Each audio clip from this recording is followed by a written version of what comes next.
and thanks everyone for joining today. So my name's Josh Osborne, and I'm the product manager for the CI tools here at Central Innovation in Auckland.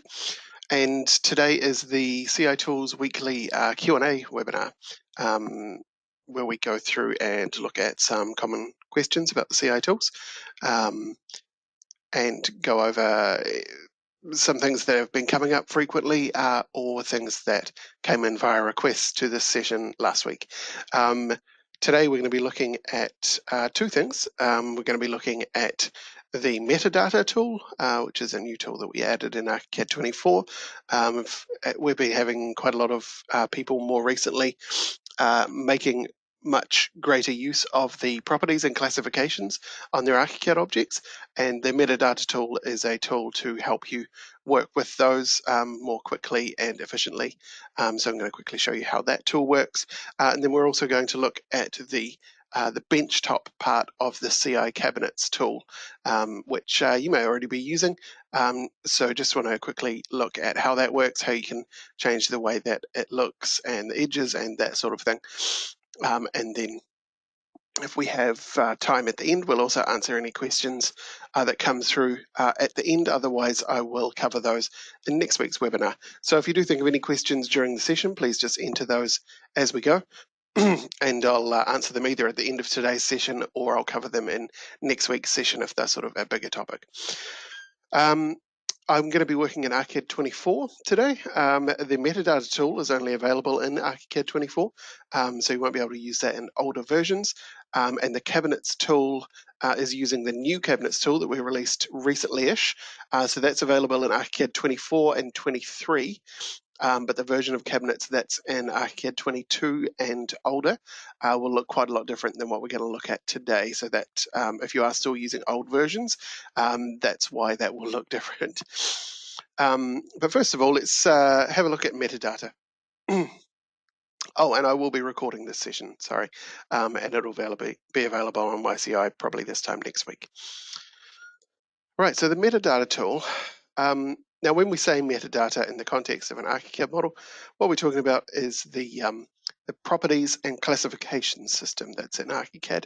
It's been in there for quite a few versions now, and essentially what it does is it lets you attach extra information to all of the elements of your model to make it more information rich and more sort of BIM-ish, I guess, if that's a real word. And so what our metadata tool does is it lets you work with that just a little bit more efficiently. I'm just going to go to my 3D view so that we can have a look at what we're going to be doing. So if I go in and look at my model, I'll just come in and select one of these beams here. And if I go into the settings, and go to classification and properties, because this is a beam, it looks a little bit different than other elements. But you can see that we have a classification at the top and then a series of fields below that, and these are the properties. So the way that these two interact with each other is that the classification is a sort of a category or a type of element, I guess. So this is using the ArchiCAD V2 classification system, and it's categorized as a beam. And then because of that classification that's been set, there are a variety of properties available to that element. You can see a lot of them are set to undefined at the moment because these are kind of just default beams here, but you can go through and set those to whatever. And so what we're going to do today is we're going to work with these classifications and properties. Obviously, once you come into the settings to edit those, you can't get back out to your ArchiCAD window to do extra things. So that's one of the things that the metadata tool aims to get around, is just to make it easier to edit things on the fly, which also consequently makes it easier to check your model as well. So if you just head to your CI Tools menu and go down to Metadata, there's only one option there besides the help called Show Metadata Palette. If you don't have the Metadata tool already, by the way, you can install that using the CI Tools installer. Just open the installer and go to the Trials tab, and it'll be available to install there. And then once you have that installed and you run ArchiCAD again, this will be available. So go Show Metadata Palette, and it's going to open up this floating palette here, which is a little bit too big for my screen at the moment, so I'm just going to resize that. You can dock the palette as well if you like, but I'm not going to in this case. And so at the moment it looks pretty spare, as you can see, because I don't have anything selected. So what I'm going to do is I'm going to come back over and I'm going to select one of these beams. And you can see as soon as I do that, the metadata panel fills with an enormous amount of data. And this is what we're going to be working with here. So you can see that this list here reflects the list that we could see in the tools dialog itself, and that's the list of all of the properties that are available. As you can see, they're mostly undefined again, but there's a couple that are set, and we've got our classification set here as well, ArchiCAD classification beam. And if I change to something else, say a column, you'll see that that reflects the changes instantly as well. And so you can go through your model, and this is very handy for when you are getting ready to export, or you're just wanting to make sure that everything's fine. So you're doing some checking on your model. You can very easily go through and just select elements and see what all of the metadata is on the fly. Oops, those slabs don't have any classification set in them.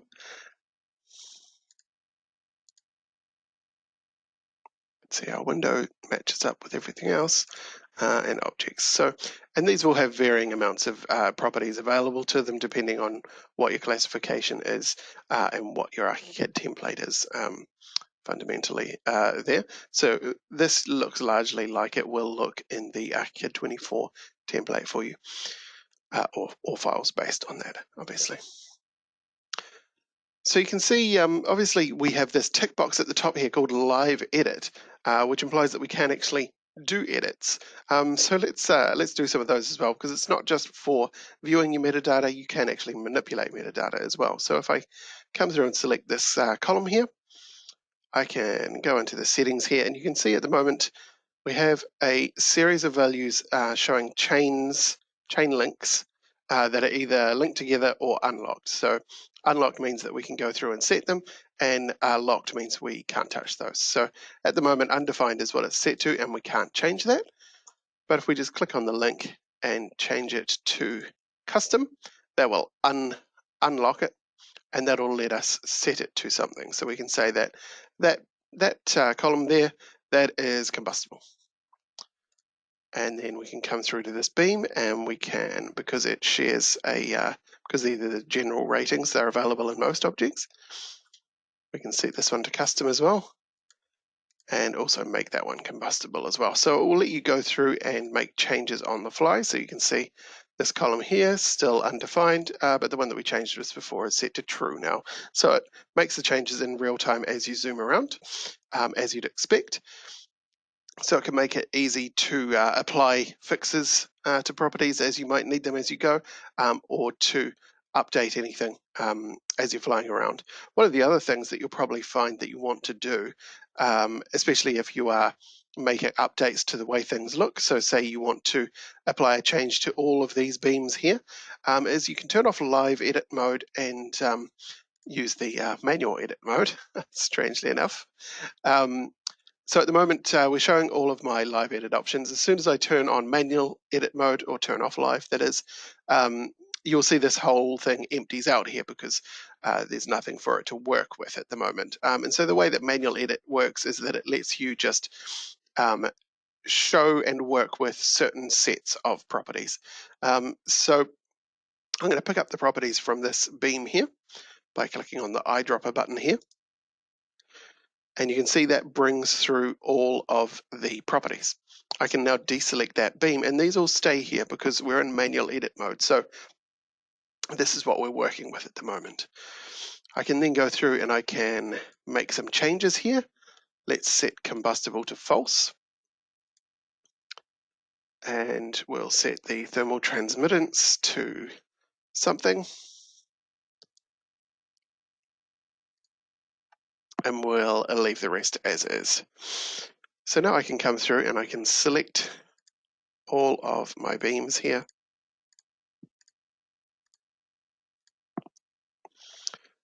And press the inject button to push the changes that I've made in my panel here into those elements.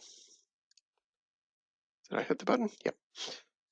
So now I can go back to live edit mode, which is going to reflect our changes in real time. If I select one of these beams down the end here, you'll see that the combustible and thermal transmitted haven't been touched. But if I select one of the ones that we had selected, those changes have been made. So this makes it easy to set up a sort of a standard set of properties that you want to apply to a lot of elements that don't even need to be the same type of elements. So for instance, I could pick up the settings from this beam here and then select these columns as well and push those changes. And now if I select the columns, they will have those same settings as well. So it just makes it easy to set up a sort of a standard set of properties and go through and push it into all of the elements that you need it to be in as you're zooming around your model. Now, one of the other things that you might find a little bit tricky to work with while you're doing all this sort of process is actually selecting and deselecting the elements that you want to apply those changes. And so there's some nice little shortcuts to help you with that here as well. So you can see next to the plus and the X button here, we have two buttons. One is a selection button and one is a filter button. So let's start with selection. So what selection does is it lets you choose any part of your metadata and then select all elements that match it. So if I come in here and I say I want to select everything where the sound transmission is undefined, hit the select button, it will then go through and select every element that I can currently see which has the sound transmission property in it, but it is currently set to undefined. So that makes it nice and easy to find and drill down to exactly the pieces that you want. So for instance, you could come through and you can say, I want to find everything which has the combustible property and it's been set to false, and do the same thing. And that should only select that handful of beams that we changed already, plus this one long one as well.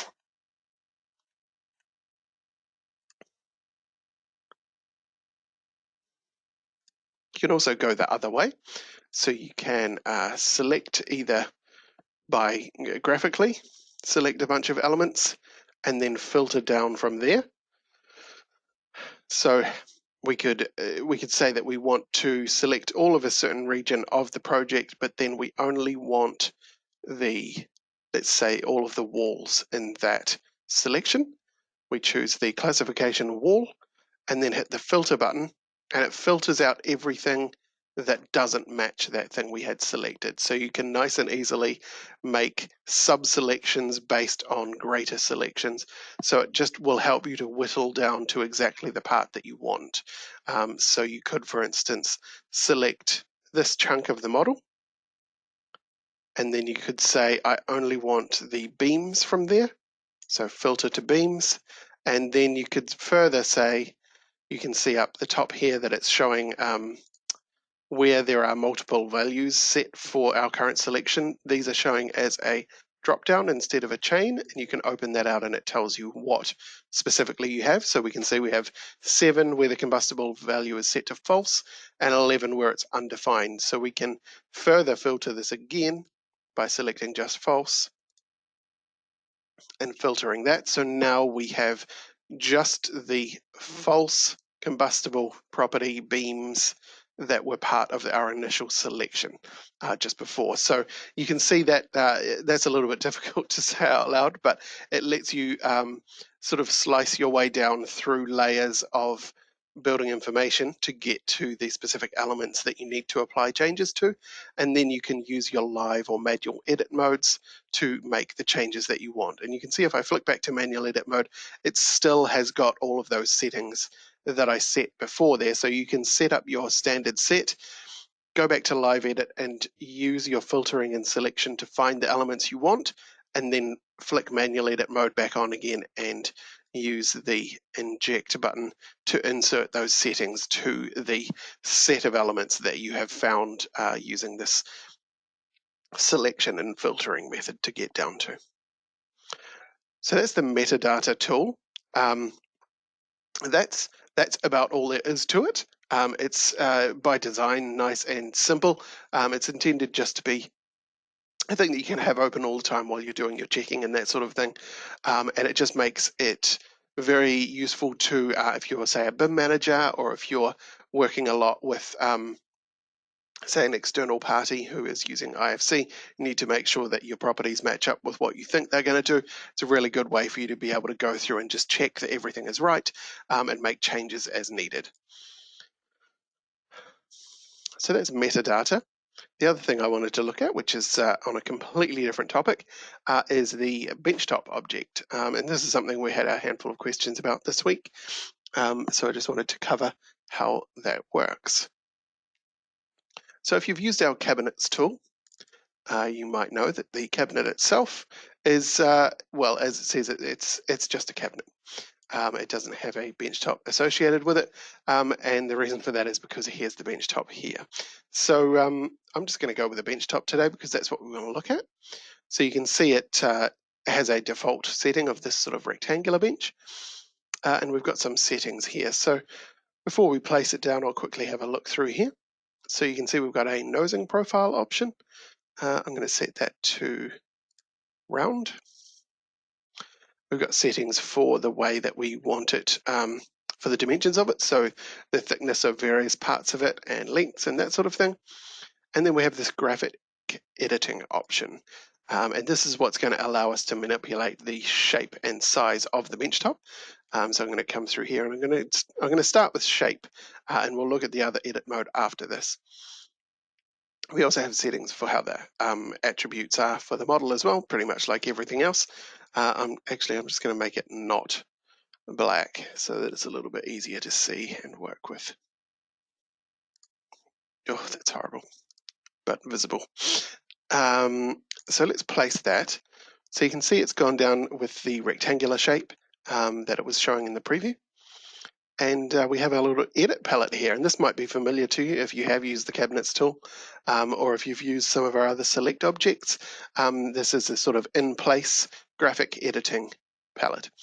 And so now that we have our benchtop selected, you can see that we have purple hotspots all around the edge. And that pretty much always means that there's editable stuff here. So you can see at the moment, we have selected the node edit option. And so if I click on one of these and move it, you'll see that it moves the node to where I wanted it to be. Let's just shimmy that along there and place another node there, and then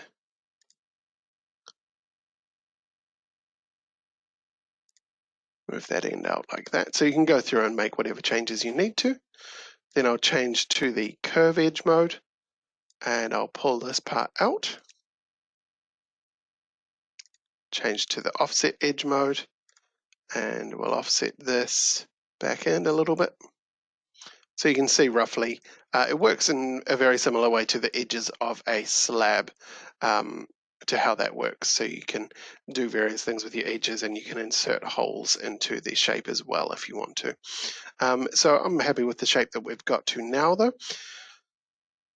So I'm going to go back to hide the palette mode.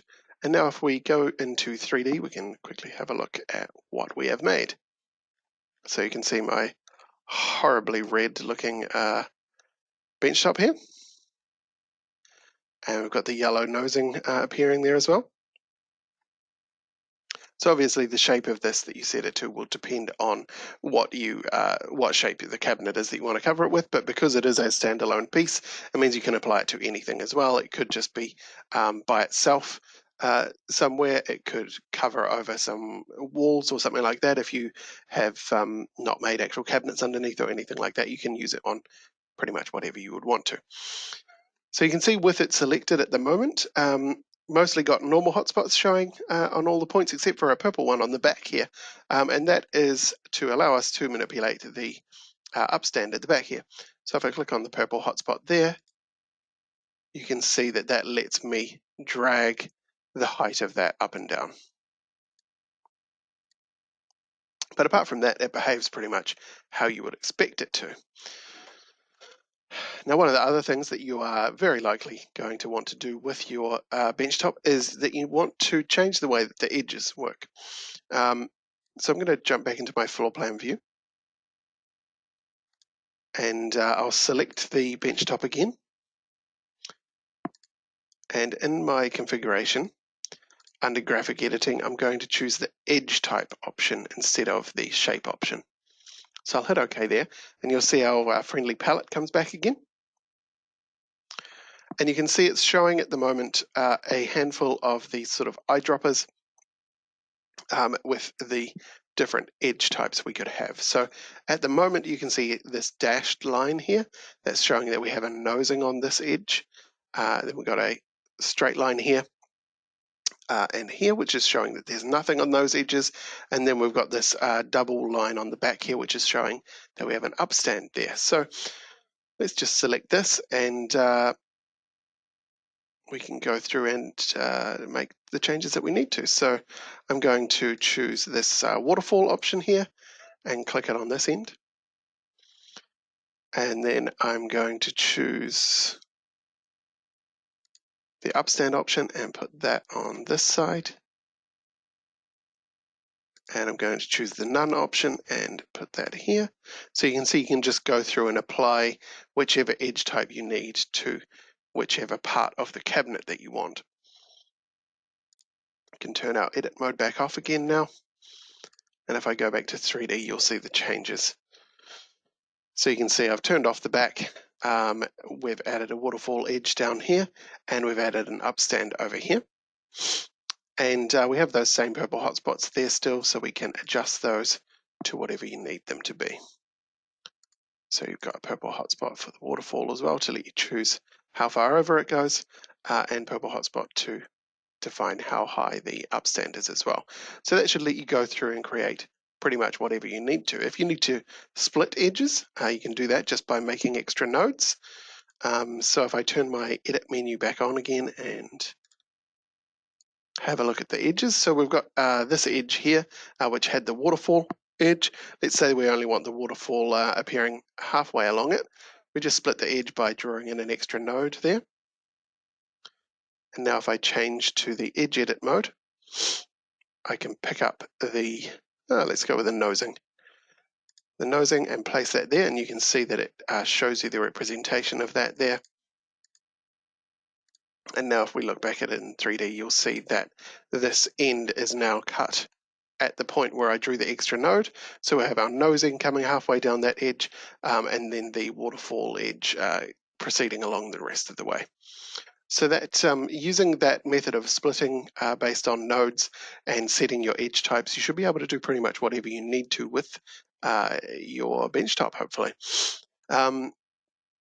And so obviously you can apply that on top of your cabinets. It can span across multiple cabinets, obviously, or things that aren't cabinets at all. Any of that sort of thing that you would need it to. The object doesn't rely on the cabinet being beneath it. So those were the two things that I wanted to show today. If you have any questions, enter those in the panel and I will have a look at those. We've got a couple more minutes still before we finish up. So I've got one query saying, what about a shark nose edge? I have no idea what that even is, to be honest.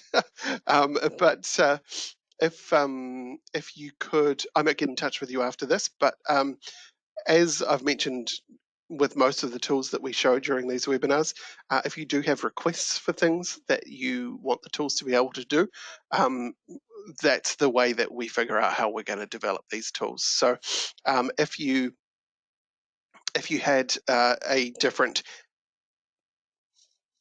what's the word I'm looking for? A different edge type that you want to use. Okay, so it's sort of a trapezoid shape. Okay, that is an option that we can enter into our new features request list, so that we can possibly add that as a feature there. Yeah, definitely. If you have any other shapes, please do let me know, but I'll look up that one and add that into our list of requests, and hopefully we should be able to put that in a future update. At the moment, we don't allow completely custom shapes. but that is definitely something that probably would make sense, I think. As if you've used the cabinets tool before, it does have a lot of settings that let you deal with custom shapes, so you can create custom handles, custom doors, and all that sort of business. So I think a custom edge would make a lot of sense. Yes, I'll also enter that as a feature request for the tool. That makes a lot of sense. Obviously, you can manipulate the way that the nosing looks now, but it did just have those few options there. So round, chamfered, filleted, or custom profile, which doesn't. Oh no, sorry. I told a complete lie just then. We did put this feature in, and I totally forgot about it.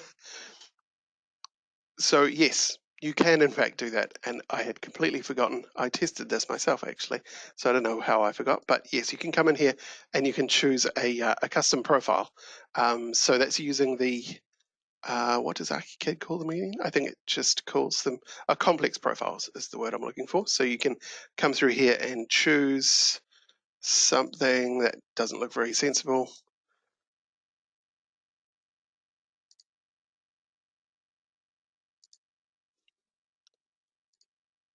Let's go with that one. That'll at least be easy to see.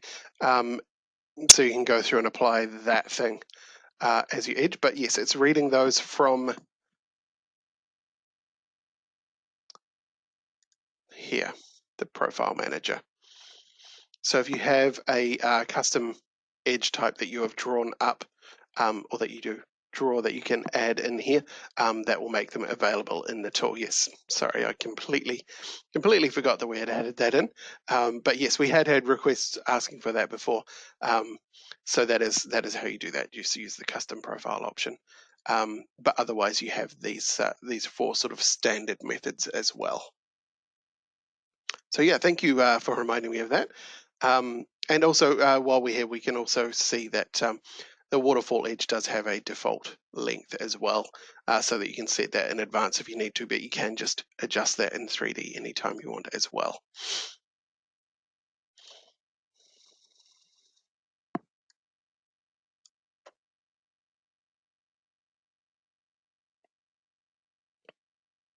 Cool. Yeah, the editing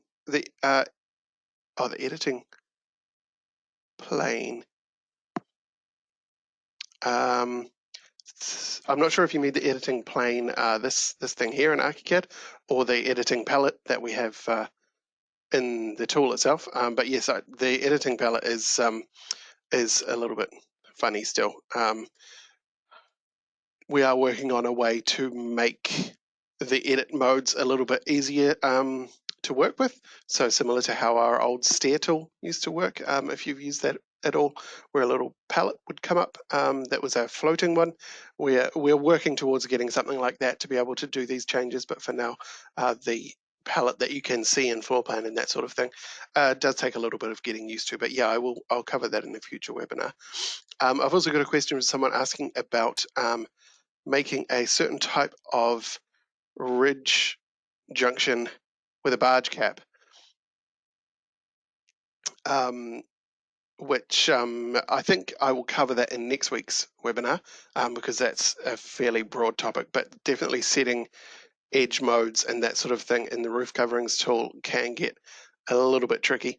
You're wanting to have a ridge junction and a barge cap on the same covering. I think that should be doable, but I will need to check that. I'll get back to you after this, and yeah, we can cover it in the next week. Yes, so you're talking about the editing plane.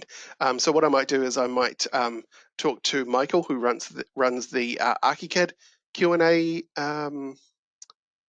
webinar thing, which is on this time, but on Wednesdays, and tell him to go through how the editing plane works. Because yeah, it still does weird things for me that I'm not expecting it to quite frequently. So I might, I'll put that request into him to cover that for the next one, and I'll see if I can talk about it a bit in next week's session as well. But that's all that I wanted to look at for this week. Thanks again for your questions, and yes, I definitely I will on that roof coverings thing, I will get back to you later about this. But yeah, I think I'll try and cover it in next week's session, because that is something that comes up relatively frequently, is working with editing roof edges on those coverings. You can get into some situations where the tool gets kind of inside out on itself and that sort of thing. And it just can be a little bit tricky to figure out what you're doing.